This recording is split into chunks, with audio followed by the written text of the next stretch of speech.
talk about what we've seen under the Federal Land Policy Management Act, because there are many tools there that are designed to uphold multiple use, the mandate that we have. One tool is a special land use designation known as the Areas of Environmental Concern, ACECS. Those designations have been used in the federal land management process since this law passed 50 years ago.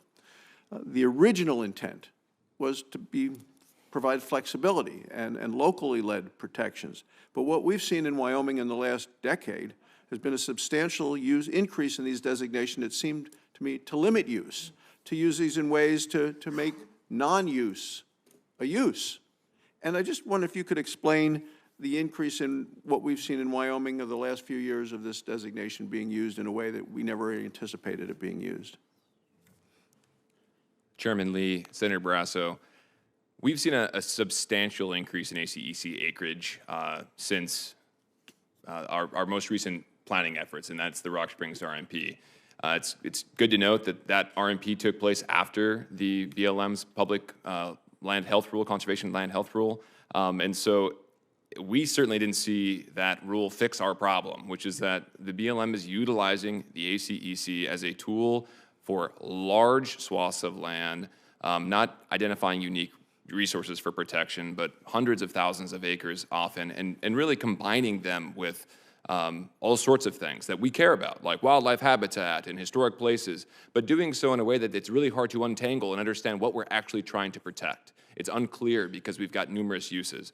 So we've seen a huge increase of ACECs in Wyoming. I think in my testimony I said 85% increase in a single RMP, and that RMP is only one of 7 field offices that we have, so a large increase. So are these designations really being driven by local folks, or does it seem like it's more the federal government getting involved? Senator Barrasso, an interesting question. It's hard to tell. Again, back to BLM's ability to track, we don't actually know often in our resource management plans who is nominating these parcels. There are 2 ways. The public can nominate. Also, the BLM can internally nominate. But for example, in the Rock Springs RMP, I don't believe it's anywhere is it stated. So we've seen certain nominations like the Sagebrush Sea nomination with 19 NGOs supporting that, 48 million acres. We at least know the NGOs that supported it, but for the Rock Springs RMP, it's really hard to tell where those nominations came from. So the Biden administration's BLM finalized the Rock Springs Resource Management Plan in December of 2024 as that administration was on the way out the door. And I've worked closely with county commissioners to ensure that Wyoming stakeholders are included. Can you, I'm grateful that President Trump and Secretary Burgum are for announcing an amendment process for the Rock Springs RMP. Can you talk a little bit about the socioeconomic impacts that communities in the West, especially Wyoming, are seeing or impacted by some of these federal land management programs?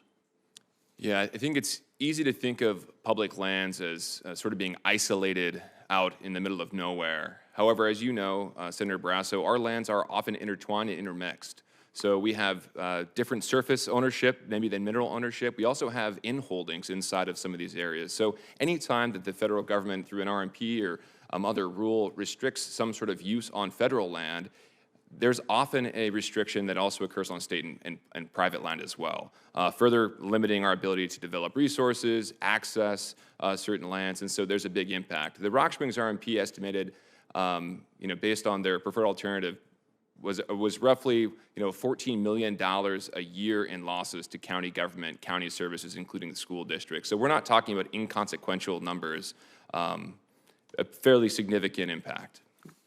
So in terms of the land management, what I see is federal overreach, particularly in land management across Wyoming. It seems ultimately so many of the final decisions aren't made locally, but they're made in Washington, D.C. How can we improve upon the land management process? That's a great question, and I think one of the first things I would start with is that we have this idea of consistency and coordination, cooperation, but we do things sort of out of order. So the BLM can propose a land management plan with multiple alternatives, but maybe one or even none of those alternatives are consistent with state and local plans. How come we could really prioritize plans to have consistency done up front, allow for that building so that you're not doing the check the box at the very end. Thank you, Mr. Chairman. Thanks for